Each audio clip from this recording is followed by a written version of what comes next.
All this, however, was easily passed off as a communist rhetoric by the Masonic West. However, on October the 26th, 1986, the Sunday Express became the first Western newspaper to run a front-page story confirming the findings of the Indian and Soviet newspapers entitled AIDS Made in Lab Shock. The outbreak of AIDS has been linked to vaccine programs around the world. The internationally respected London Times newspaper published an article at the front-page story on May the 11th, 1987 entitled Smallpox Vaccine Triggered AIDS. The article establishes a direct correlation between the smallpox vaccine administered by the World Health Organization to an estimated 50 to 70 million people in different Central African countries and the subsequent outbreaks of AIDS in those regions. The World Health Organization is the medical wing of the United Nations. The evidence suggests that AIDS is a genetically engineered virus spread through vaccination programs in third world countries, germ warfare against the innocent and the weak, aimed at eliminating an entire populace off the face of the earth. AIDS is nothing other than the modern-day final solution, and all of this for the purpose of installing an economic policy that would give complete global domination to the Masonic West. However, for the Freemasons' economic domination on its own is not enough. In order to have Masonic governments at the head of global union, under complete Masonic control, an economic union may suffice, but to keep it there, they would need a military union, and that union would be none other than the UN.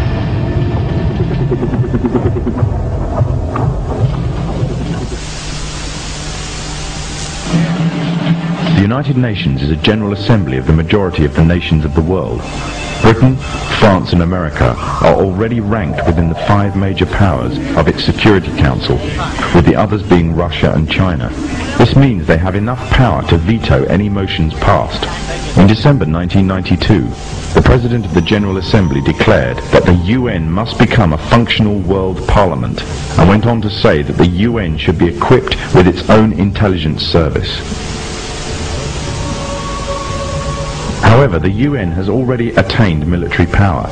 It operates its own army, an army that stood back while thousands of Muslims were killed by the Serbs in Bosnia, and instead implement an arms embargo that left the Muslims without any means of self-defense. When UN soldiers were sent to wage war against General Mohammed Farah Aidid during the months between June and October 1993, American helicopters fired on hospitals, houses and civilian crowds, killing hundreds of unarmed people. After an attack in which 71 died, the head of the UN mission, Admiral Jonathan Howe, said, "We knew what we were hitting. It was well planned." This was a clear breach of the Geneva Convention, but when the US military attorney was confronted on these points, his reply was that the Geneva Convention did not apply to the UN forces on the technicality that the UN is not the signatory to the convention. In other words, UN troops were free to commit any war crimes or atrocities they wanted and were above any law. In fact, the UN, far from bringing peace with it as it claims, instead has spread corruption in the land, leaving a trail of death and destruction wherever it has gone. Days of the Cold War, the very existence of the Soviet Union meant that the Freemasons' path to a global government would take time. Now that communism has been destroyed, it seems that the Freemasons can at last use the UN to achieve their goals of a global government, therefore having the entire world at their grasp with none to stand in their way, or so they thought. For as the earth cries out because of the corruption and injustice they have spread over the land, through the agonizing centuries of their domination, the world is witnessing the reawakening of an old warrior.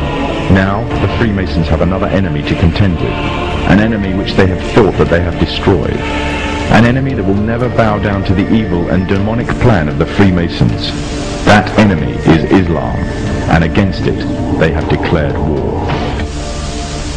However, the Muslims have already been forewarned about an enemy that will face them, the last prophet of God.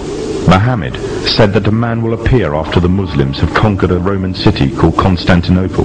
He will first appear as a tyrannical king, then he will be claimed to be a prophet, and finally he will claim to be the Lord God himself.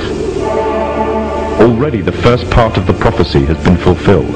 Constantinople was conquered and renamed Istanbul.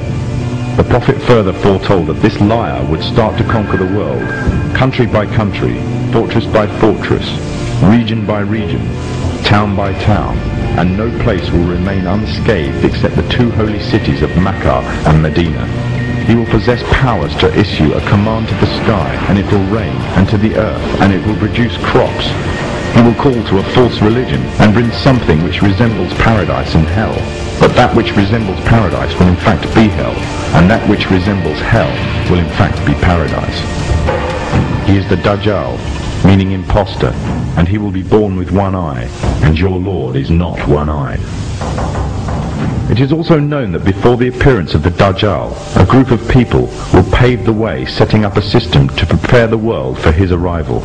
In other words, these forerunner to the Dajjal and their system will bear all the characteristics of the Dajjal, and he will be the final embodiment of these in human form.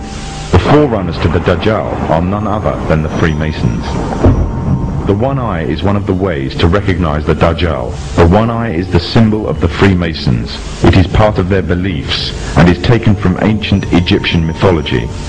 In their ideology, it represents the Supreme Being, sometimes referred to as the Great Architect of the universe. The scholars of Islam say that the similitude of the Dajjal is that of the Pharaoh who tarried with the Prophet Moses.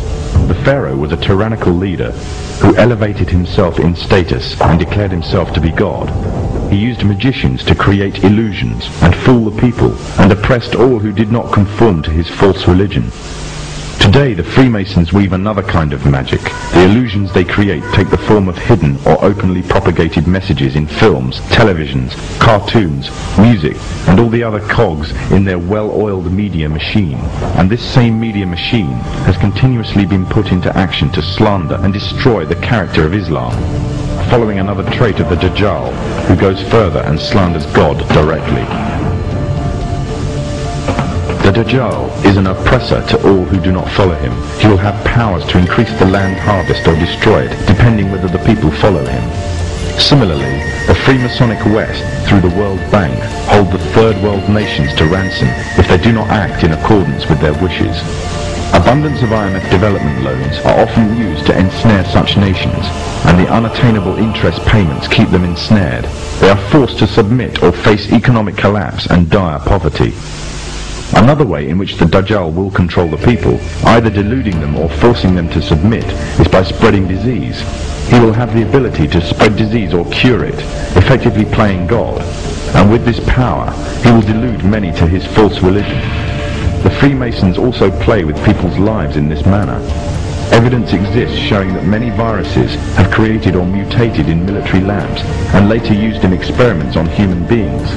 And it has been established that AIDS is a man-made tool used to suit the purposes of Masonic West. بسم الله الرحمن الرحيم ومن الناس من يتخذ من دون الله أندادا يحبونهم كحب الله والذين آمنوا أشد حبا لله ولو يرى الذين ظلموا إذ يرون العذاب أن القوة لله جميعا وأن الله شديد العذاب إذ تبرأ الذين اتبعوا من الذين اتبعوا ورأوا العذاب وتقطعت بهم الأسباب وقال الذين اتبعوا لو أن لنا كرة فنتبرأ منهم كما تبرأوا منا كذلك يريهم الله أعمالهم حسرات عليهم وما هم بخارجين من النار